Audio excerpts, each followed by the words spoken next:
Nairobi. Good afternoon, madam. A very good afternoon to you, Doctor, and we apologize to our viewers. We had a technical hitch with our initial link, but we are back.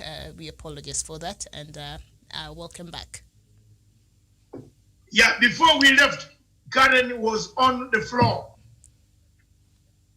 We were rudely interrupted by the technical hitch of joining our satellite. But let's come back to Karen. Karen, you're a teacher, very good professional teacher by profession. And you teach the question of mobile schools, mobile hospitals that could move in the villages. Would it be a good idea instead of keeping our children surrounded in crime, pregnancy, men feasting on our daughters? Yes, would the mobile units help? Yes, they will. They will. And like I said before, there are plans which are underway by the TSC. Right now, we'll have these kids in the estates and the villages getting busy. The teachers have been ordered. Now, this is an order. It's not an option. They've been ordered that they conduct classes, and the students should not be more than 15 in those classes they'll be conducting. And apart from the syllabus, they'll be taught on life skills. Now, life skills here will really help because we've had issues of drug abuse since these kids are idle, and we've had issues of teen pregnancies. So the government has worked on that. It has begun on doing, ensuring that these classes begin very soon. And the order was issued, and I'm told they should begin this whole thing from 12th. So I was wondering, I don't know if today is 12th or 13th, but our government is working on that, ensuring that these kids get busy during this pandemic. So it's not like they are quiet on it. No, they've worked on it. Now the problem in here is, kids could be of the same class, but then they could not be at par. The syllabus coverage is done differently with some, as much as it's supposed to end at the same time, but you would agree with me that some teachers are very fast in covering it up. So we have an issue of how will we make these kids be at par, even as much as we are covering this syllabus. But then the government has worked on it. And it's a good idea with the schooling. Now, with the hospital thing, having the mobile clinics, it's also a good idea. Because you'll agree with me that some places we do not have, they cannot access medical services that easily, especially when it comes to these people, the nomads who migrate. So if we have these mobile clinics, it will serve them best because they don't have to travel miles and miles to get medical services. The medical services will just get them to, find them where they are. So both the mobile clinics and the community learning that the government has worked on so far, they are both the best options right now with the pandemic that we're facing as a country. Back to you, Miriam. Thank you so much. Now, back to Doc.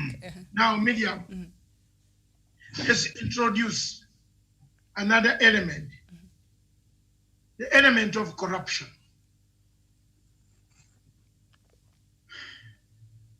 The governors, the senators were supposed to oversight county governments. But of the governors, each of you have got your own governor. In Meru, in Nairobi, Nyamira, Siaya, Kilifi. Me, I'm nobody. I am a roving person from county to county because I use all these counties up to Malaba. I could be in Mandago, in Nakuru, in Bungoma until I reach home, or Kitale until I go home. Now, have the governors really done, have the senators done oversight? From your point of view, they were supposed to do oversight.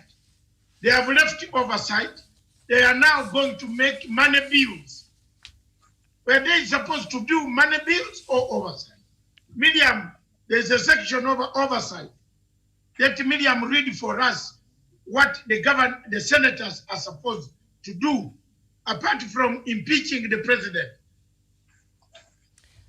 Actually, the money making also, they're actually part of it. That is one of their roles there. The first one is law making. The second is determining allocation of national revenue among counties as per Article 217 of the Constitution, and Article 217 there, I think I read a little earlier. 217, that is the division of revenue, so they should be following that of the Constitution and overseeing national revenue allocated to county governments. And also number 3, considering and determining any resolution to impeach the president, that one you've mentioned. And so, yeah, so still the national revenue allocation still is their core role there. At the end of the day, I think Senate still has the last say, but unless it goes back. Medium, not their core mandate. It is the key, but it's still key. The key. They don't oversee.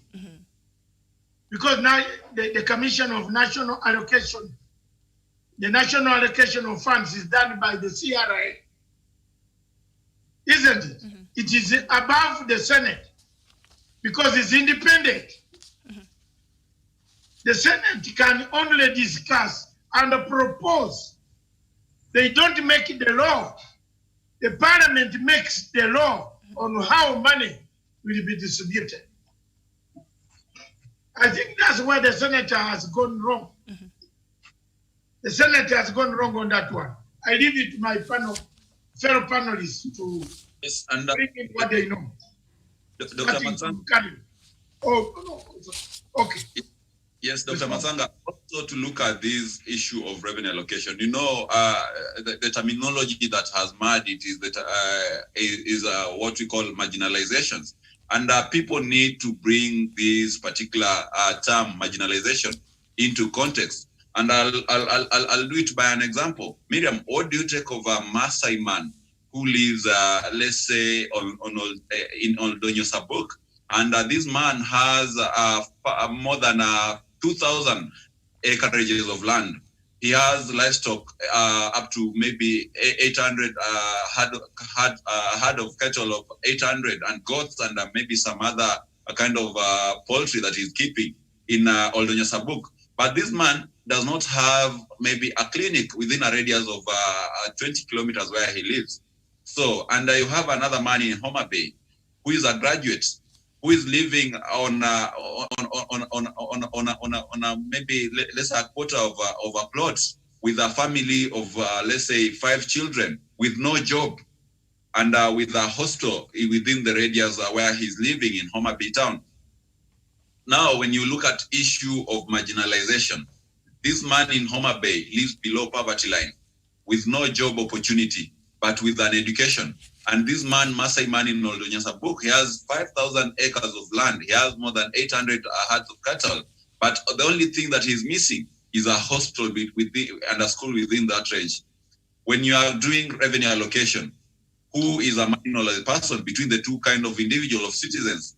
Of course, when you look at it, the man in Oldonyo Sabuk doesn't have a clinic, does not have a school for the children to go to that region. But when it comes to the consumer price index, how that person, how both the two people are able to spend, the man in Oldonyo Sabuk is not marginalized. He's able to spend. He can sell 2 kettles and be able to afford to bring the child in Nairobi for treatment if the child was sick. He can sell maybe 10 acres of his 5,000 acres of land and afford to pay school fees at Brookhouse International School.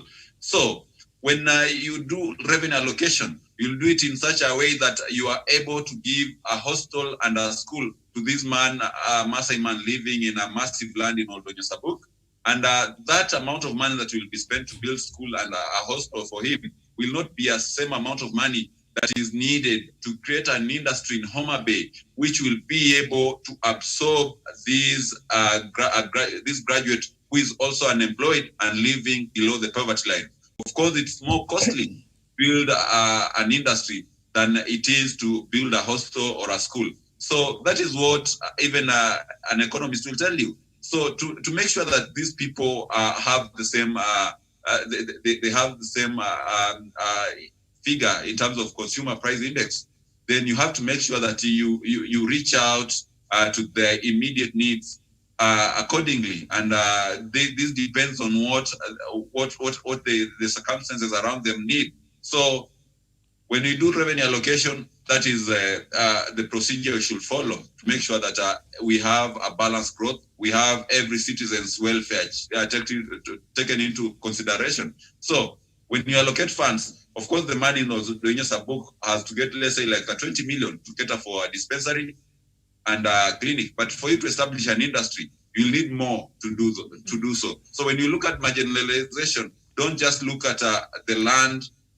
and maybe the historical notion that you have over people. Look at how people individually, every particular household is spending on particular consumer goods. That is the best way to go forward. And that is what CRA is taking into consideration to come up with this formula of 1 man, 1 shilling, 1 vote.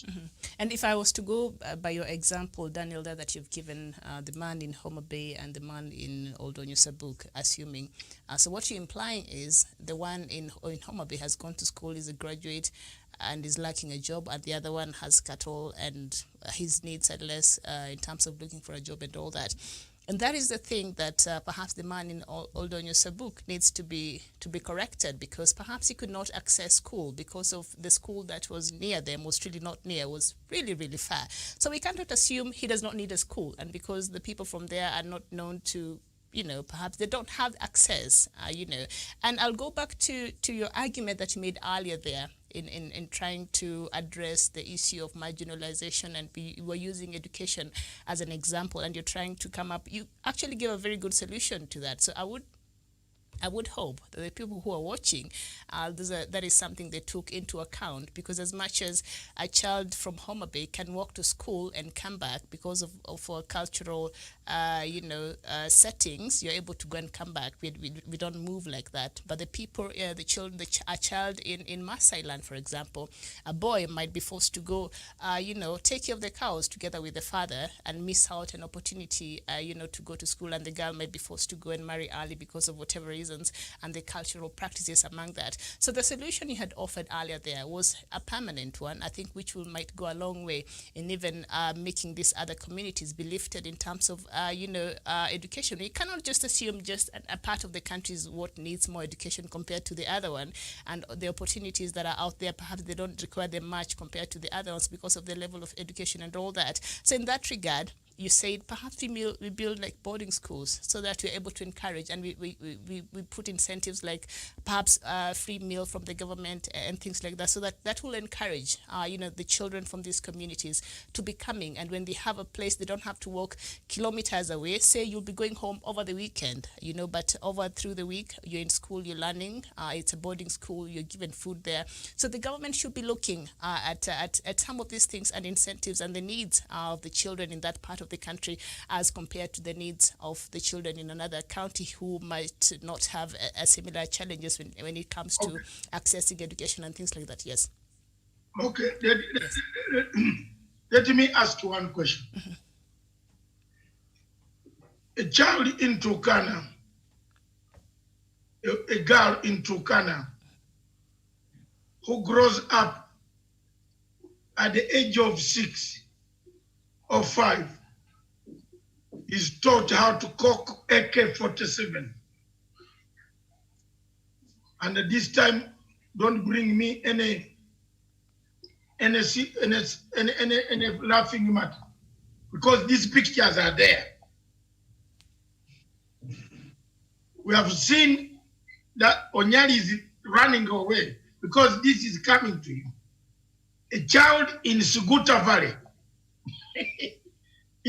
has a gun. A child in Siaya is told, wake up, wash your hand, your face, your legs, dress up, go to school. A child in Turkana is told, prepare yourself, they are coming. She wakes up to do a drill in the morning, along with the parents.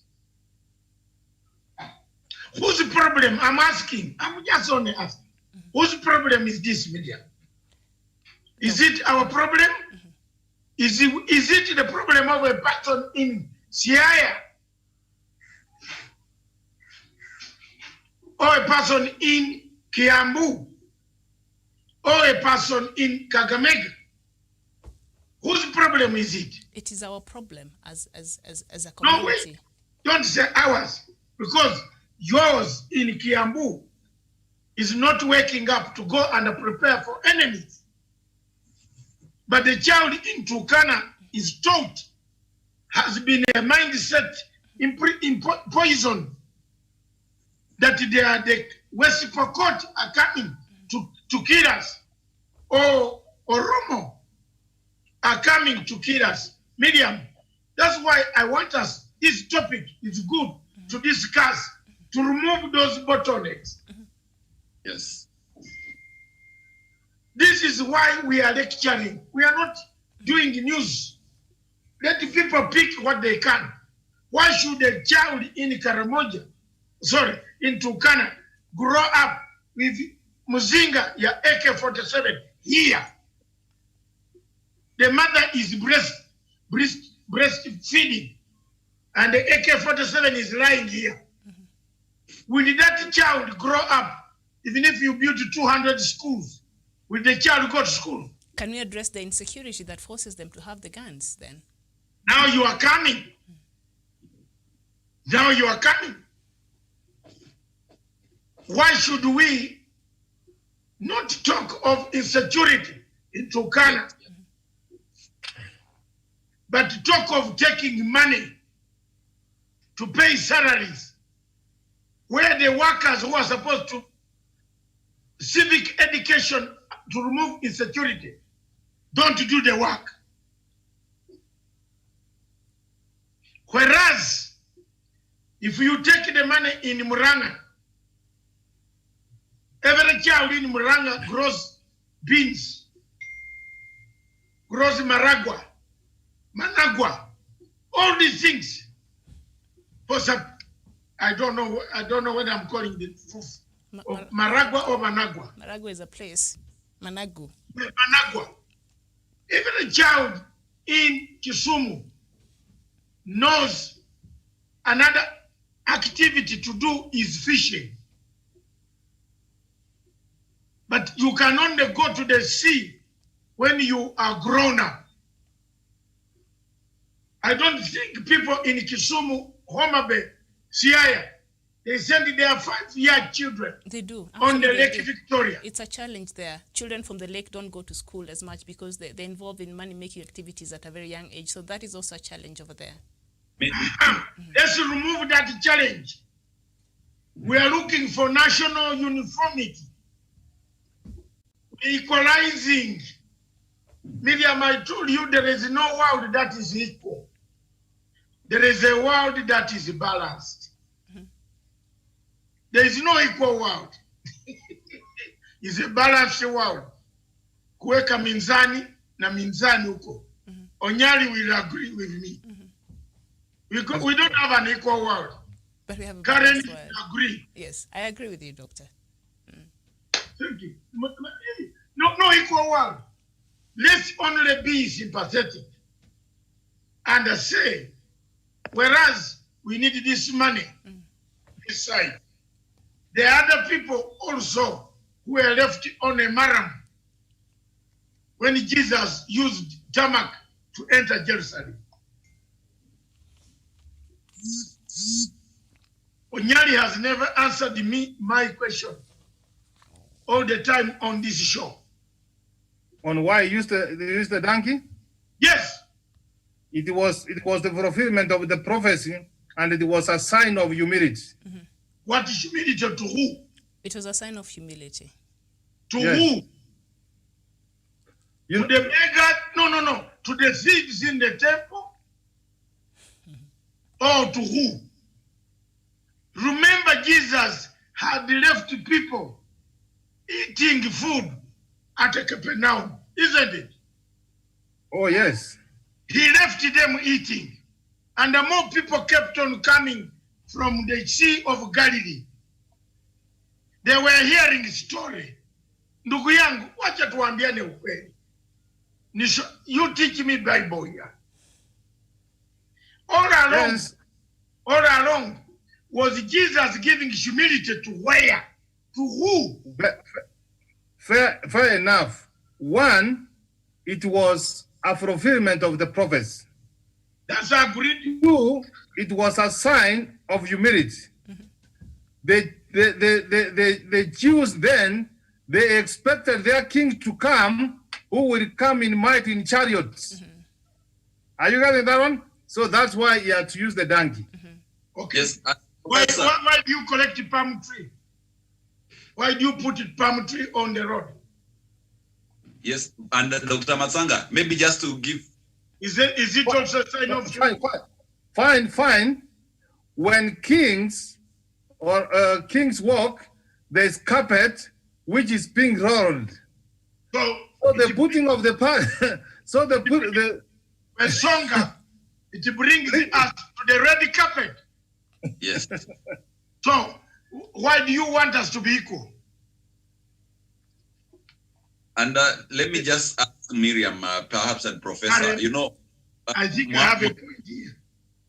Yes. Miriam, I have a point. Why do you want us to be equal? No, Jesus exemplified humility.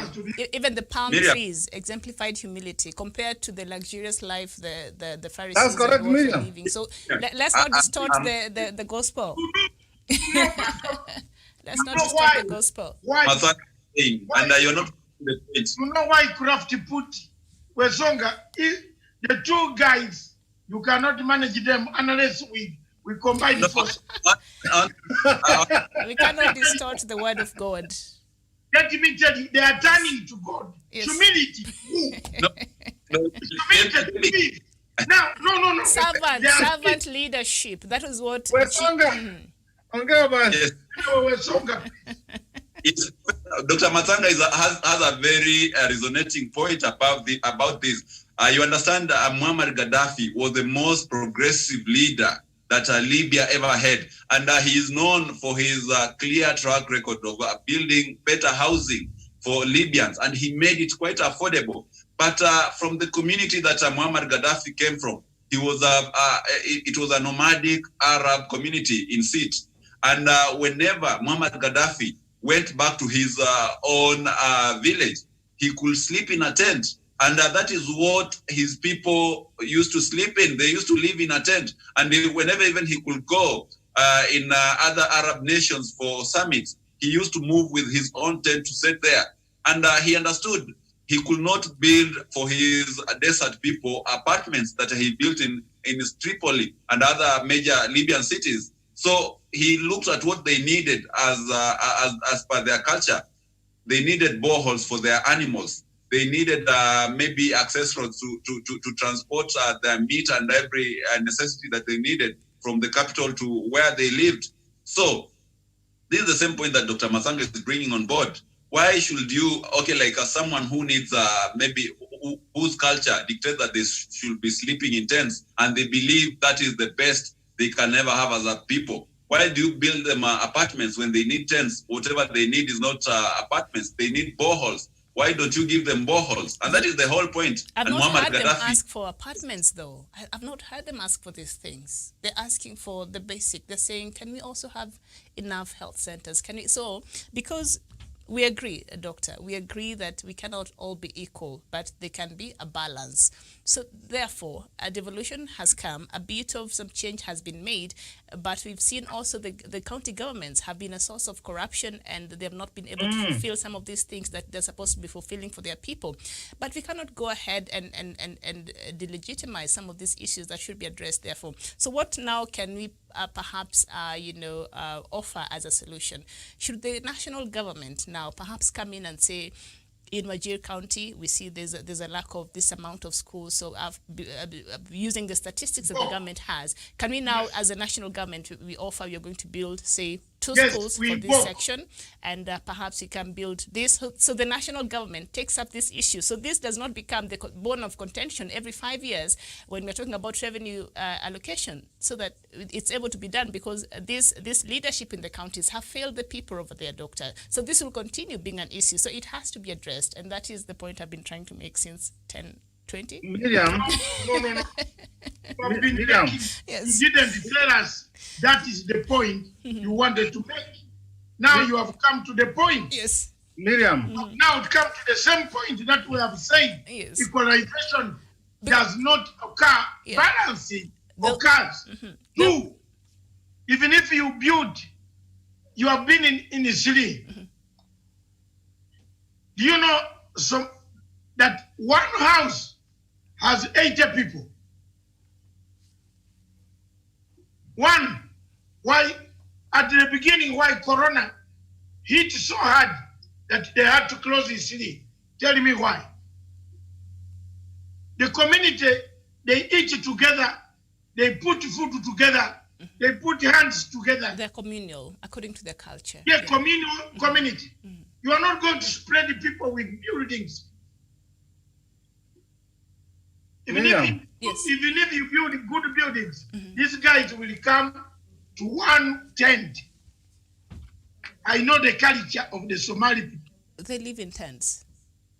No, Miriam. even if it's in the house, they prefer to live, very many of them. Yes, it's a cultural norm.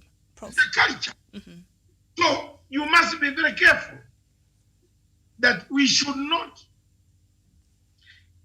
give, for example, you know, the people who have enjoyed in those counties, Miriam, are the governors. The ordinary people in Somali, Garissa, where you have seen the governor of Garissa with Dwale. They want to kill each other. You know it because of the money. The people are not receiving the money. These guys are arguing for the money. Can I propose and allow the professor and the Karen to come in? Let's use presidential executive power. Like the one in Nairobi, and just build them schools and hospitals. No, the Nairobi one takes away. This one doesn't take away anybody's power. You use the executive power to give the money to the counties. Miriam, So that the Murkomen and the group remain doing nothing for the next 2 years. The executive power, until they agree, the president can now move to invoke an executive power because the counties are under siege. Workers have not received money for 3 months. You cannot wait for the governors, for the senators anymore, Your Excellency. This one, I swear, that's the only way out now. If they don't agree on Monday, that His Excellency, the President, invoke an executive order, it is an emergency for the counties using the CRA formula currently, which is there to distribute this money. Let him come and dance in the Senate. Let him go to tell Ruto, we have no powers to sign an executive order. Wachana. Fanya hivyo. This political science mzee. Watu wanakufa huko. Watu wanakufa ujijini. Iko corona. Yeah, but President Kenyatta is quite, I think he's more into consensus and giving people an opportunity. No. He said we are an open society, so. It's more, I know. This morning I wrote. It's more of a consensus building dialogue, man. Yes. So I don't But think, now, 80 times is too bad. Lightning does not strike twice. The song Amaro, it has not struck anyways. Yeah. So it comes once, Yes. but it has struck us 80 times. Are we not lucky? Your Excellency, I beg, Are we not lucky for these people? Democracy. The governors are going to say we got the money late when people, we are reaching the apex of Corona. This is the period for Corona. Figures are going to start coming through. The governors will use this as an excuse. Mzee, weka signature, patia watu pesa. Professor. And also, Karen, yes, when, go ahead. Go ahead, Karen. When it comes to them being given the money, I think we should consider what they have done on the ground. We should not just give them the money if at all they have to. Because Miriam, we can hardly see any accomplishments on the ground. We can hardly see that. And most of these people who have not accomplished much are asking for money. You know, I'll use this analogy. Miriam, if your bucket is leaking, you don't pour in more water. What do? You deal with the loopholes. Yes. So who are asking for this money, most of them have hardly accomplished anything on the ground. It's called fiscal prudence. Exactly. You mentioned that word some time back. Yes, that's the word. Now they have accomplished hardly anything. Now we're giving them this money again. How sure are we that it will be put into the right use? So let us give them based on what we have achieved before. Okay, we gave you a certain amount of money. What did you do with it? Okay, this is what you did. Now this is what you get in return of what you did. Based on the fiscal, what did you say? Fiscal. Unfortunately, Karen, that is just 2% when it comes to the indexing and how they choose to allocate. So that will not even have any effect. Just 2% fiscal prudence. No, but it all hinges on East or West. It hinges on the presidential executive order. Doctor, you're really pushing for Miriam. That. Professor. Yes. Miriam. Yes, go ahead, Prof. Let me just come in agreement with Dr. Masanga that we will never be equal until Jesus comes with his kingdom. Not the donkey. Remember this story of Mary Magdalene washing the feet of Jesus Christ and anointing with the oil, and people were saying, why couldn't we sell this money and take it to the poor? Jesus said that what Mary has done was great. You will always have the poor. Honestly, my recommendation to PPI was we disband the Senate. They don't have any role. They have milked the money for taxpayers for doing no work. You can't be paid money which the National Assembly can easily oversight. Having said that, you know, so long as we change the law, and we don't want to make our president appear a man whom they want to call all the names. He believes in law and a good governance. What is happening in the Senate, Miriam, hear me this, it has got nothing to do with the formula. It is politics of 2022. And the president has no control over this. What I expect out of our members of parliament, the Senate, they have overstepped their mandate. Their mandate is to determine the formula. And if they are uncomfortable with the formula, because we operate in the rule of law and good governance, let them return to the revenue, Commission for Revenue Allocation, and say that we don't agree with you on this and that. Be it as it may, the Supreme Court has given an opinion on what happens when before we come with the formula. They have said that the counties can assess up to 50%. So there's no point for the president signing the executive orders because he will be called all manner of names. Let them assess the 50% because an opinion has been given by the Supreme Court who are mandated to do so. And let us continue engaging and having a conversation. And the members of the National Assembly, I hope they are hearing, they should move forward and enact the necessary registration to do with Article 2003 of the Constitution of giving the life to equalization funds. What we need to do, we need to take this country forward. And Miriam, remember your words. Let us not leave anyone behind as we are walking forward, making Kenya a united country. Those who are many, let them get their resources. Those who are few, let them get their resources. Those who have been marginalized, the mistake was not of their own. Let us see how we can bring them together, because at the end of the day is to build a united Kenya, a progressive Kenya, a modern Kenya for all of us. Let the senators not do things which will provoke us to go to court, to waste the necessary time for the courts, which they should use it to handle disputes which are very important. And you know, Miriam, I'm a certified professional mediator.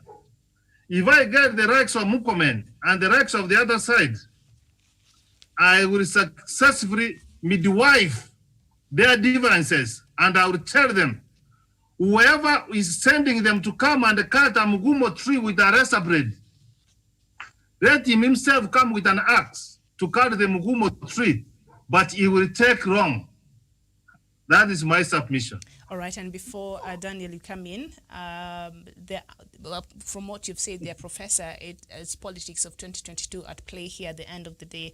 Now, there were claims, I'm reading from page 6 of the Daily Nation, on the secret hand in new cash sharing changes. That is the headline there. It says there were claims that the process is hostage to the politics around the March 9th, 2018 handshake between President Uhuru Kenyatta and Orange Democratic Movement leader Raila Odinga. At the center of the plot is the amendment of the Finance Committee's report as suggested by nominated Senator Petronila Well, and we'll not go into that. But key thing there, this handshake that happened on March 9th, 2018, apparently, it is what is motivating some of these arguments we are watching in Parliament that has nothing to do, actually, with the allocation of resources.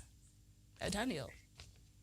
Yes, Miriam, we have to understand that as a third world country, we are more defined by the politics of the day more than the economics. And we at times tend to set our priorities wrong. And of course, we understand that this country has been always in a campaign mode, and having only 2 years to the general election, then it's a very clear indication that perhaps this noble agenda of revenue allocation has been hijacked by the politics of the day. And Professor will agree with me that when you look at how these senators are debating, one thing that comes out clear is that all of them are trying to show their own prowess in defending their party position, or either defending their tribal alienation, alignment, and perhaps everything, whoever is pulling the strings, perhaps is someone with an ambition for 2022.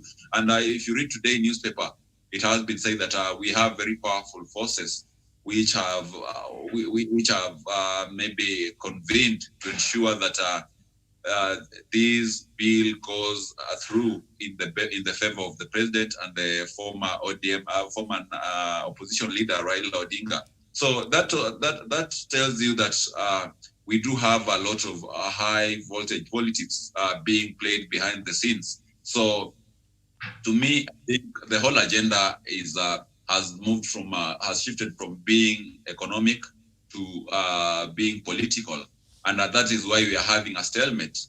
Because if you, as Professor says, if we had these people coming on the table and having a very sober, amicable dialogue and really being able to exchange their notes and seeing the pros and the cons of the formula, then undoubtedly they'll be able to come on a very much fair, agreeable ground and be able to bring this stalemate to an end. But because we are mad with the politics of the day, then we will be taken into circles and circumvent around the issue for quite some time. So politics is playing a bigger show in this.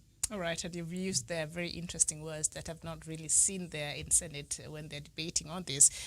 Sober and amicable. And Doctor, in an effort to keep frustrating this handshake that happened in 2018 there, the senators, are they missing their key role there at the Senate?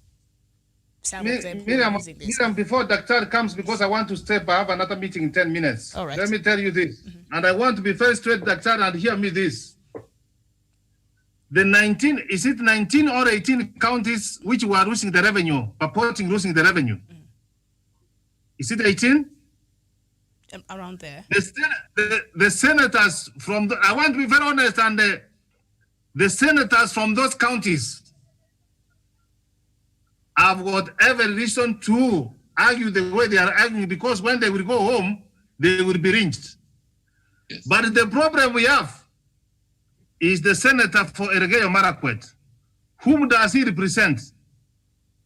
The senator for Kericho. Whom does he represent? The senator for Bomet.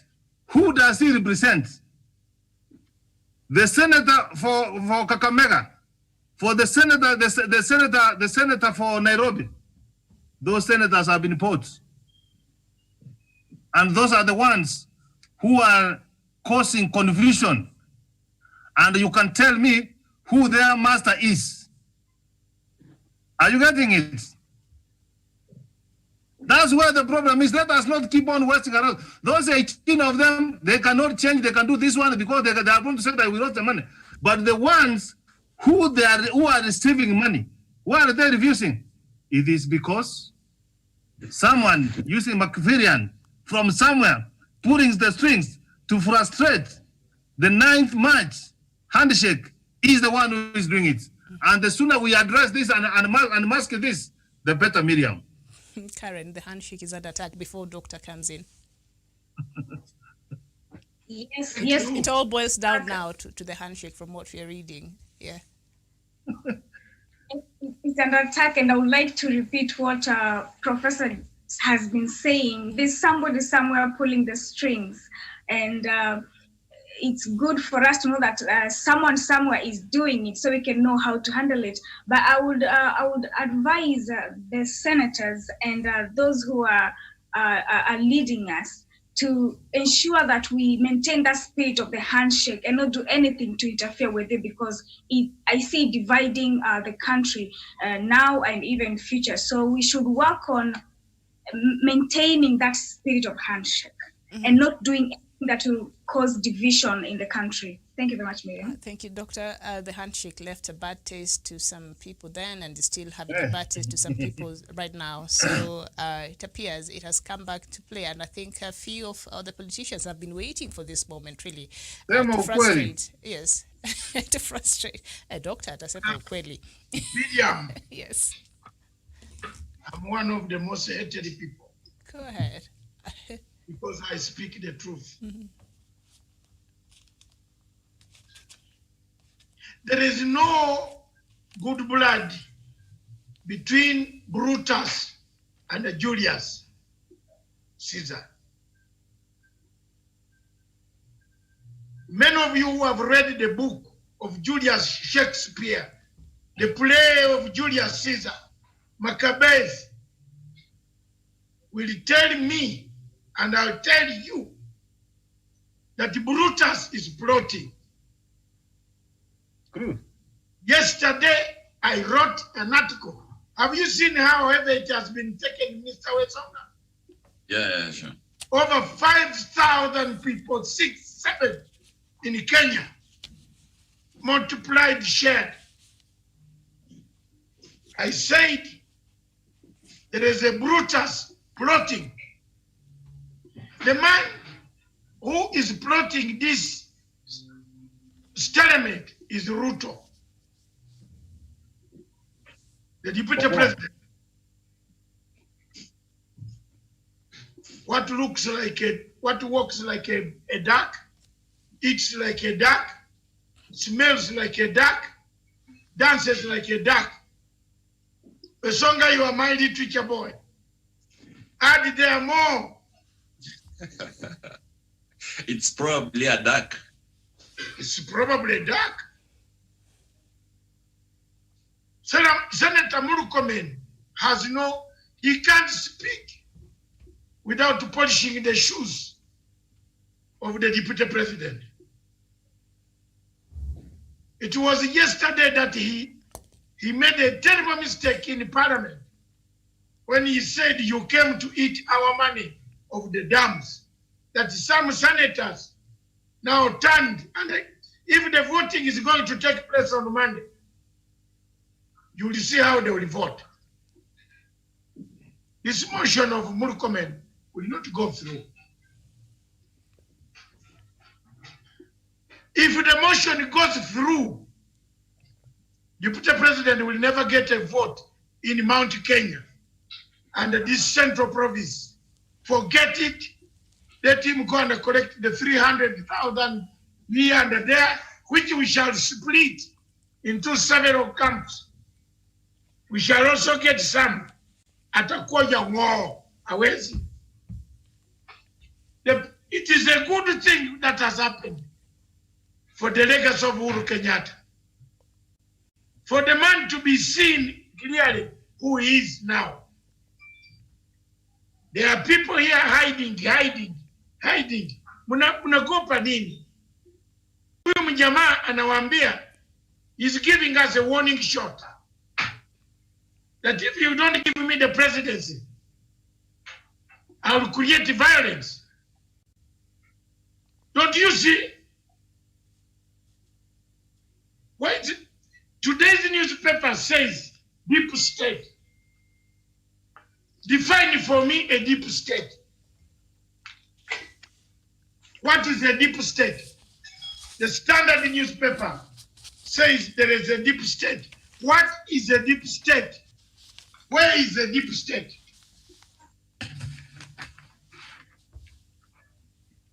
These are kicks of a man, Okonkwo, who is going to hang himself and then turn on Mafia clan to say, why did you turn yourself? Why did you kill myself?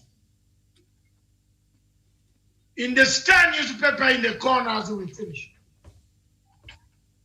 Ruto's deep state claims kicks of a dying horse. That's true. This guy is warning us. Brutus is planned. He's planning his execution. This morning, Senator Cheriot of Kericho, while we are on this show, has just sent me a tweet to say all accounts of all senators who opposed the motion, including that Olokina, the CRA has frozen them. Miriam, I hope you are hearing this. This is breaking news. Mm-hmm. Yeah, I saw that. Mm. We don't know whether it is true or not true, but now they are saying because of this, this is Machiavellian politics. I predicted it, Miriam. I predicted this. This morning I wrote, and I have said, obsession of 2022 politics has killed unity of purpose in Kenya. Was I right, Mr. Akama? Onyali, was I right? You're right. Are you the Okima? Professor Akama. Akama is Mr. Akama. I'm very bad at names. Really, I thought somebody else had joined us, Doctor. I'm used to Professor Jared Onyari, so. You make it a nice joke, Mama. Shimo yatewa. Yatewa. Okay. So let's finish it on a nice note. When the beggar in the streets of Rome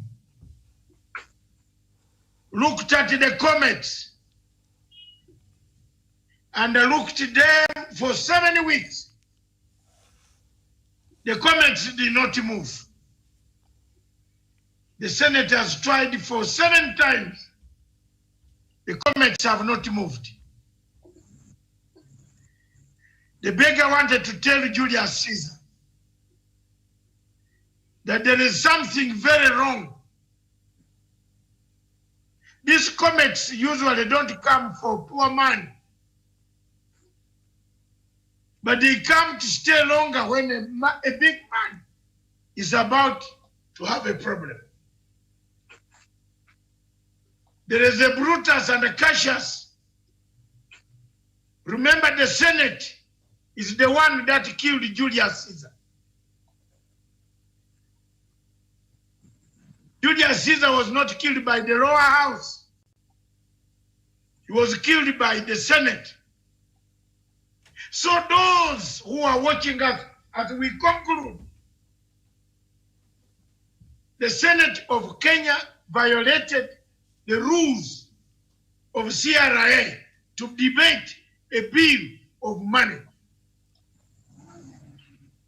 They cannot initiate a law of money. A law of money is initiated by the parliament, which is the National Assembly. It is the only gazetted. They can look at it. It is like when you have already paid the dowry million. Even if another man comes, dances around with new shoes from Turkey and Egypt, especially for tall people, the younger, beautiful ones, slender, all you dance with shoes where song is dancing.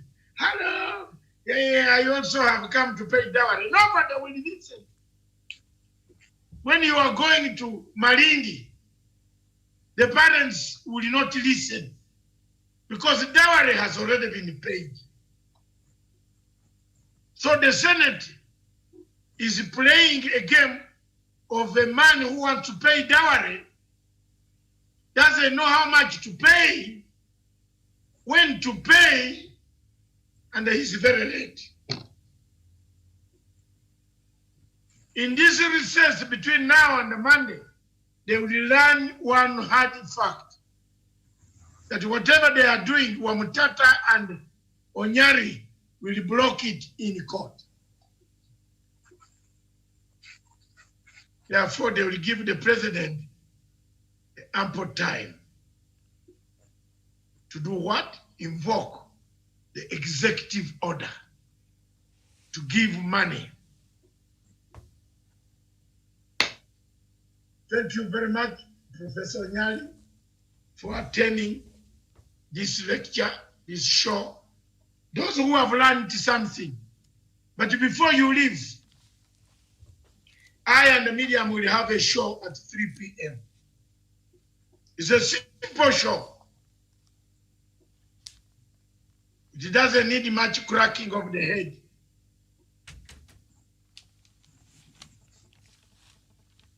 On Monday, I told you, last week I told you Malema cannot fight Matsanga.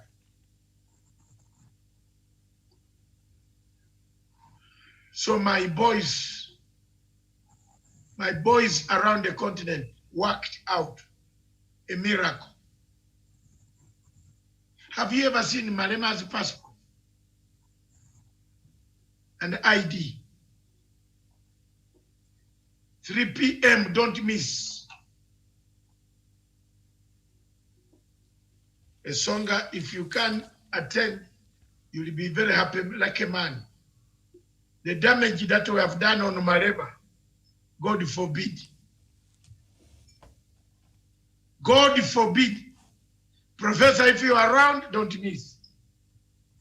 3 p.m. East African time. I'll change you. Thank you. Unfiltered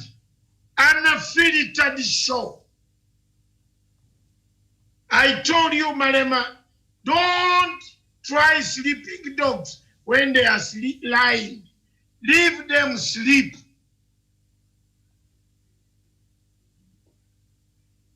What we have obtained, and my boys are very quick, they work.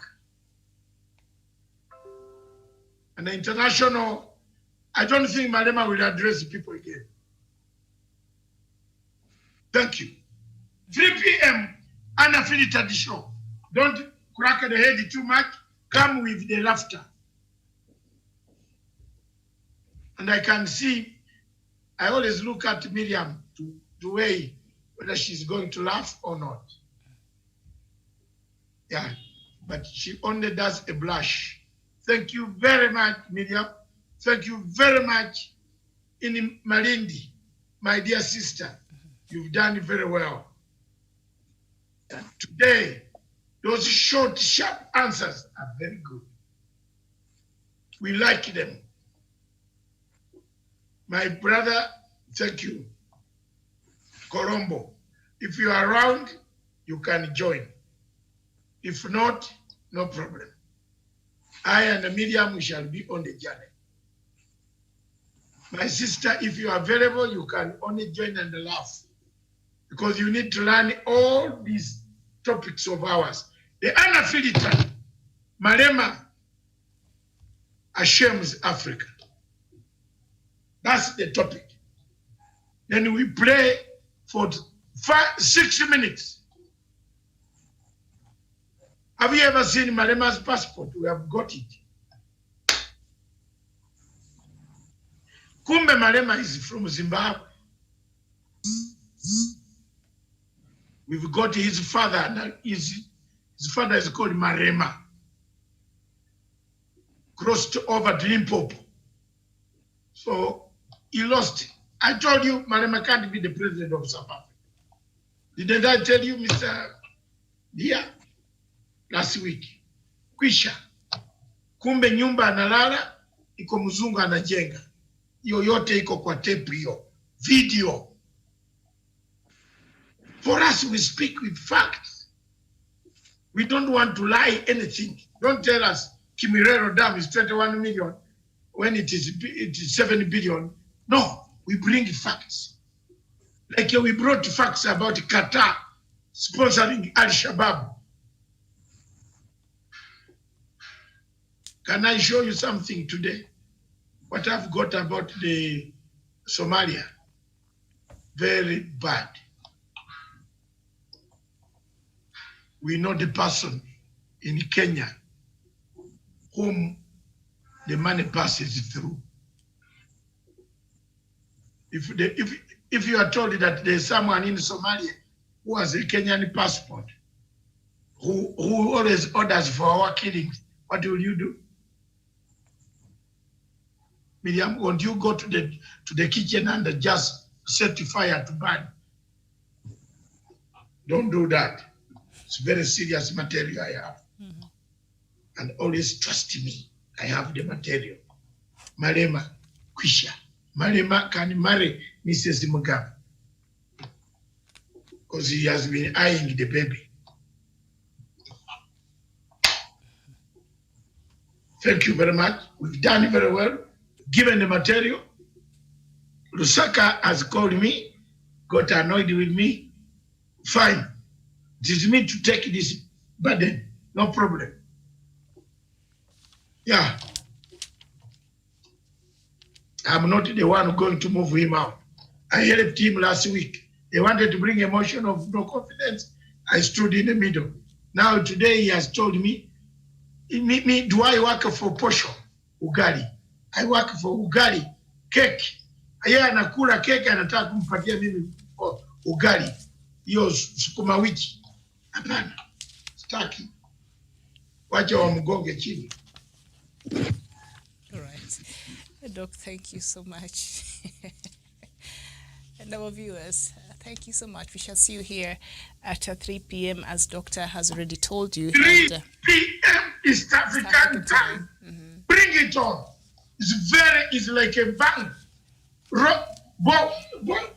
Stephen prepared his Very good.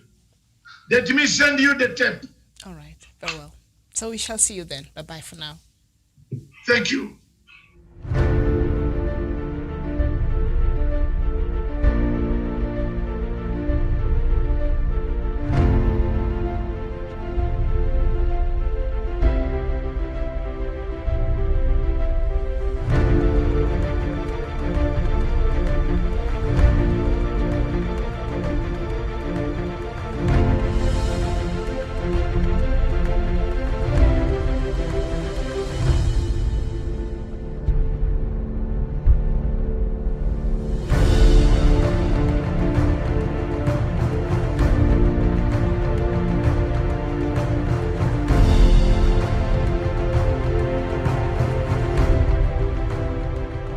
Peace must be our goal and our guide. And all that we strive for as a human family, dignity and hope, progress and prosperity, depends on peace. But peace depends on us.